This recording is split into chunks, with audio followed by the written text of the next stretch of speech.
Olá, como estão? No vídeo de hoje vamos narrar a segunda parte das cartas de Joe Brand.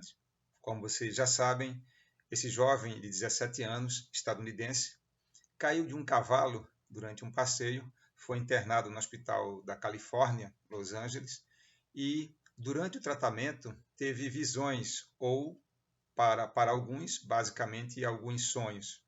Seja o que for, a gente vai continuar a narrar da parte em que terminamos. Isto é, vamos tratar hoje de contar, sempre lendo as cartas do Joe Brand, a sua narrativa acerca do terremoto que ele, por assim dizer, sonhou. Para alguns, ele, na verdade, teve as visões propriamente do evento ou dos terremotos. Vamos contar, sobretudo, a parte nos Estados Unidos, a terra dele, mas também como se ele estivesse voando numa espécie de sonho astral ou viagem astral em alguns continentes do planeta. E isso é muito curioso. Bem, vamos abrir aspas aqui para continuar a narrativa relativamente ao sonho ou às visões do jovem Joe Brand. O terremoto, isso é texto dele, veio de novo, como a primeira vez que foi uma prévia e tudo que eu conseguia lembrar era que era o fim do mundo. Eu estava bem ali de volta, vendo todo aquele choro. Choro das pessoas nas ruas, no caso na Califórnia. Bem no meio disso, meus tímpanos pareciam que iam estourar. Barulho por todo lugar, pessoas caindo, algumas delas muito machucadas, pedaços de prédios, lascas voando no ar. Uma me atingiu com força na lateral do rosto, mas eu não parecia sentir. Reparem que ele é sempre um espectador, em certo sentido ativo/passivo, nesse processo de vivenciar o terremoto na Califórnia. Eu só queria acordar, sair daquele lugar.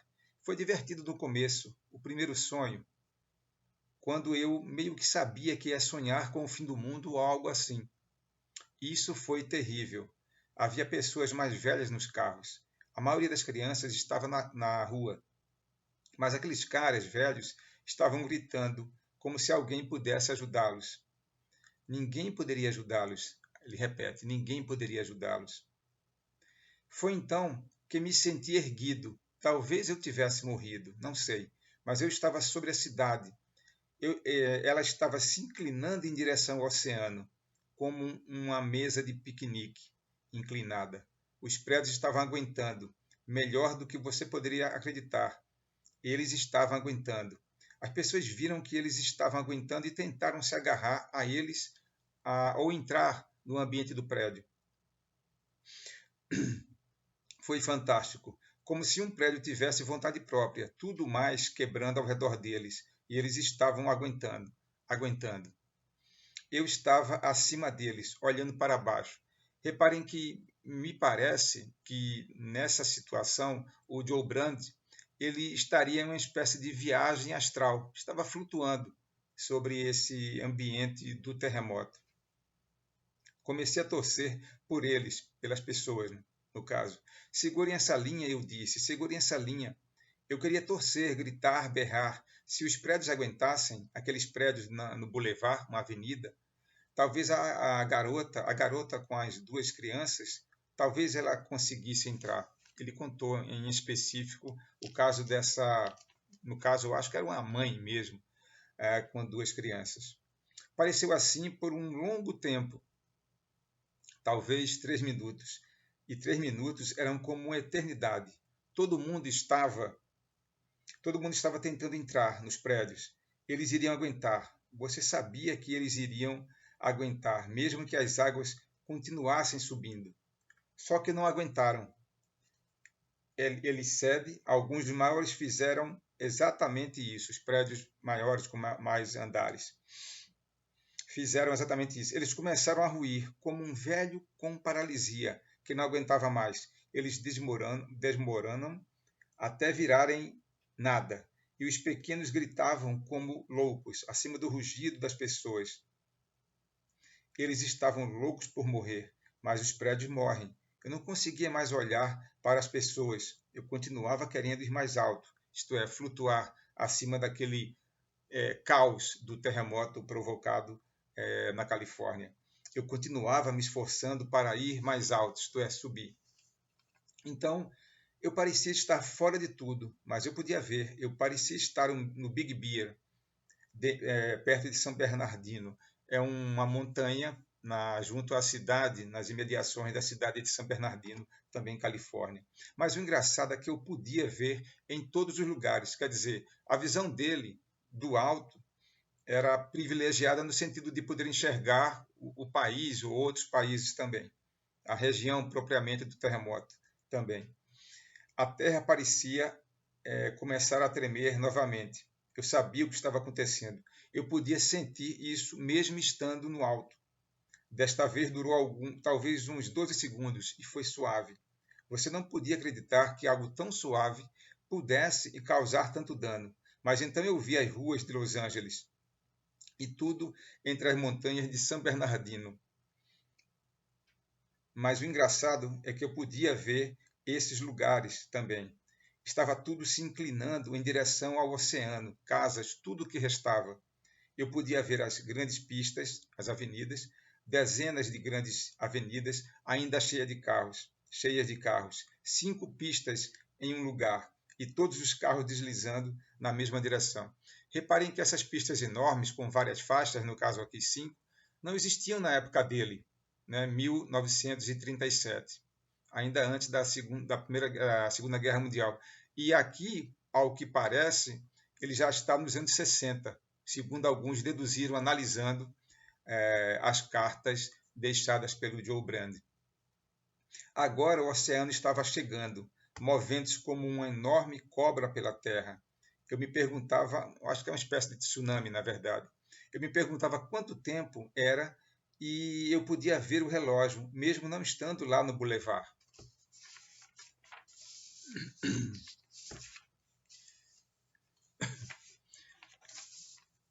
Então ele começa a contar aqui a parte que para mim é a mais, vamos dizer assim, a mais terrível do ponto de vista do planeta Terra, a partir dos Estados Unidos. Com certeza, ela me acordou, sorrindo e sorrindo.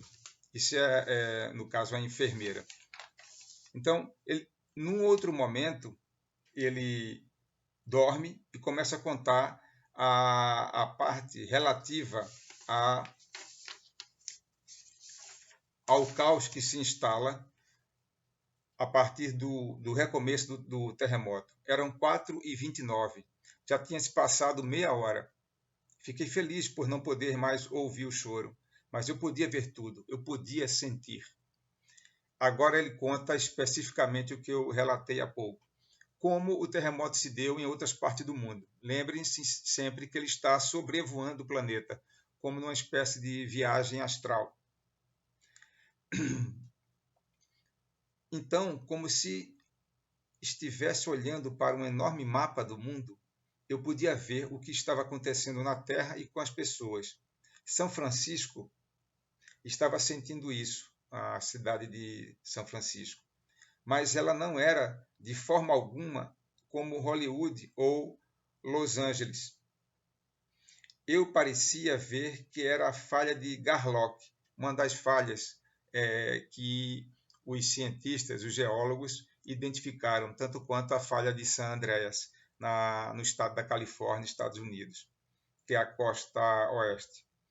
Não apenas o San Andreas, que estava abalando São Francisco, estava se movendo exatamente como aquele filme de terremoto com Jeanette MacDonald e Clark Gable. Eu podia ver todas aquelas montanhas se juntando, a Sierra Nevada, o San Andreas e o Garlock. Eu sabia o que aconteceria em São Francisco. Ela iria virar, isto é, a montanha, por assim dizer, ia virar de ponta cabeça, por causa da falha de San Andreas, no caso aqui da falha de Garlock. Ela viraria de cabeça para baixo. Foi rápido por causa da torção, eu acho. Parecia muito mais rápido que Hollywood, o filme de Hollywood, no caso. Mas então eu não estava exatamente lá. Eu estava muito, muito longe. Fechei os olhos por um longo tempo, acho que 10 minutos. E quando os abri, vi o Grand Canyon, aquele Grand Canyon se fechando, e a represa Boulder, estava sendo empurrada para baixo. Então, o estado de Nevada subindo até o Reno, bem ao sul, bem debaixo da Baixa Califórnia, México também, parecia que algum vulcão lá embaixo estava em erupção. Tudo tudo junto com todo o resto. Viu o mapa da América do Sul. Reparem como ele tem uma visão curiosa. Ele está sobrevoando o planeta e vendo todo o desenrolar do terremoto, porque é uma catástrofe global. Não é apenas no ambiente estadunidense, no território dos Estados Unidos. É em todo o planeta Terra. Então ele vê agora o mapa da América do Sul, especialmente da Colômbia, outra erupção vulcânica, sacudindo violentamente. A Venezuela parecia estar tendo algum tipo de atividade vulcânica. Ao longe, podia ver o Japão também, em uma falha geológica. Estava tão longe, não era fácil de ver, porque eu ainda estava na montanha Big Bear. Ele, ao mesmo tempo, está na montanha, sobre a montanha, sobrevoando a montanha, nos Estados Unidos, mas tem essa visão privilegiada de observar todo o planeta Terra. Mas o Japão começou a entrar no mar, quer dizer, o Japão, que é uma ilha, começou a afundar no mar. Eu não conseguia ver as horas. Então, as pessoas pareciam bonecos, muito longe. Eu não conseguia ouvir os gritos, mas podia ver o olhar surpreso em seus rostos. É curioso, ele não ouve nenhum grito, mas vê os olhos das pessoas, mesmo estando numa área sobrevoando o planeta, isto é, numa altura de quilômetros sobre o planeta Terra e, ao mesmo tempo, vendo os olhos das pessoas. Isso, para mim, é algo que tem a ver com o espiritual, não é apenas a questão de um mero sonho que ele teve. O Japão começou a afundar e, então, eu não vi mais ninguém. Todo mundo tinha ido embora. Eu não sabia as horas nesse instante. Não conseguia ver um relógio. Tentei ver a ilha do Havaí. Eu só conseguia ver enormes ondas gigantes batendo contra a ilha. As pessoas nas ruas estavam se molhando e estavam assustadas. Mas eu não vi ninguém entrando no mar. Eu parecia estar do outro lado do planeta. Mais inundações. O mundo vai ficar encharcado? Aí ele fala aqui de Constantinopla, no caso na Turquia, né, uma cidade, fala no Mar Negro, o nível do Mar Negro subindo, né, se elevando, fala do Canal de Suez também, sendo destroçado, né, pelos terremotos, e fala na ilha da Sicília, região da Itália, que estava afundando também no mar, e fala no Monte Etna, que já teve erupção vulcânica no passado mais remoto. Enfim, ele começa a dizer que o monte está balançando pelo terremoto global. Grande parte dessa área parecia afundar, mas parecia ser que estaria afundando mais cedo do que tarde. Isto é algo imediato. Ele começa a falar também aqui num certo trecho que a Inglaterra estava começando também a ser inundada. A Inglaterra é uma ilha. Ele fala aqui, eu não tinha certeza do tempo agora. A Inglaterra, grandes enchentes na Inglaterra, mas sem maremotos, isto é, sem tsunamis também. Água por todo lado, mas ninguém afundando no mar. As pessoas choravam, estavam assustadas. Em alguns lugares elas caíam de joelhos nas ruas e começavam a rezar pelo mundo. Eu não sabia que os ingleses eram emocionais. Irlanda, Escócia, todos os tipos de igrejas estavam lotadas. Parecia noite e dia. As pessoas carregavam velas e todos choravam pela Califórnia, Nevada, partes do Colorado, talvez tudo, até mesmo o estado de Utah. Todos choravam. A maioria deles nem conhecia ninguém na Califórnia, em Utah, nem Nevada, mas estavam chorando como se fossem parentes seus de sangue, como uma família, como se tivesse acontecido com eles.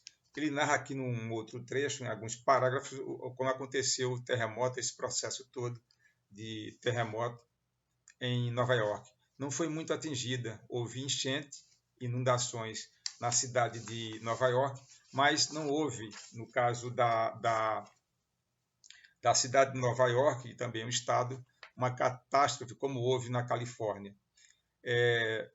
ele também cita que nem todo o mundo foi inundado, como uma espécie de grande dilúvio. Ele comenta aqui, já no finalzinho, que viu muitos lugares que pareciam seguros, normalmente ambientes no interior dos continentes. Aqui ele começa a contar.